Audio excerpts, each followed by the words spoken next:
Composting toilets can be very simple. There are products online at Walmart or at Emergency Essentials that is just a small plastic lid that clips onto a 5-gallon bucket. They can be that simple. You could just have the 5-gallon bucket, I suppose, not very comfortable, or you can have the real toilet seat lid built onto a wooden box like we saw earlier. All of these things just help to get the waste product in the bucket. You put the composting material on it, and then it will dry itself. What do you do with it after you're finished with it? When the bucket is filled up, then all you need to do is you can use pallets or fencing and dump that waste product into a composting pile. You don't even need to put it in something. You can just make a pile of it if that's all you had. Because of the composting material drying out the waste product and then providing more breakdown material, it just composts into soil. It doesn't rot or fester like it would if you put chemicals on it. You can use leaves or grass, any kind of composting material, hay, straw. You scrape up your leaves as they fall in the fall and put them in plastic bags and save them for your composting material. You just need something that is biodegradable and that will absorb the moisture. You put that in there, and then the waste is in on top of that, dries it out, and starts the composting process. There are a lot of different variations on it. You can do a search online for composting toilets or sawdust toilets.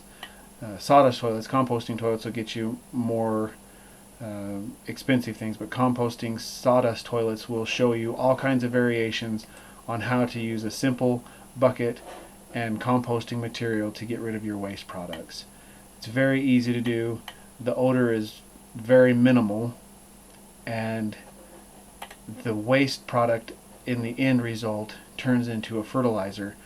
The drawback of using a chemical toilet and chemicals when you have your waste product is that those chemicals kill the good bacteria that are in there, and then it will rot and fester, and then you have a chemical hazard to deal with instead of just a biohazard that naturally will decompose.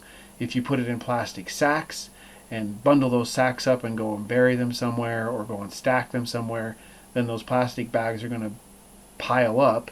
They won't have oxygen that they need to decompose, and so they're again going to rot and fester and become quite a hazardous mess to deal with, where when you use the composting material, it dries it out, provides the bulk compost that it needs, the live bacteria in the waste product, start the composting process, speed the composting process, and at the end of it, you have a compost that you could use in your garden, or you could just use around on fields or wherever you need to do with it, or just leave it there. It would just turn into a dirt pile. So you want to keep it alive and you want to keep it clean. You don't want to use chemicals or anything on it that will kill the bacteria or that will upset the natural decomposition process which nature uses to keep things clean.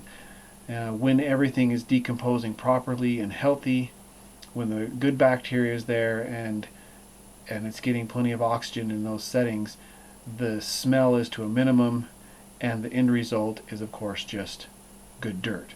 So that's our composting toilet. If you have any questions, we have information on yourownark.blogspot.com. You can also do a search for composting sawdust toilets online or on YouTube, and there will be other videos as well. Thank you.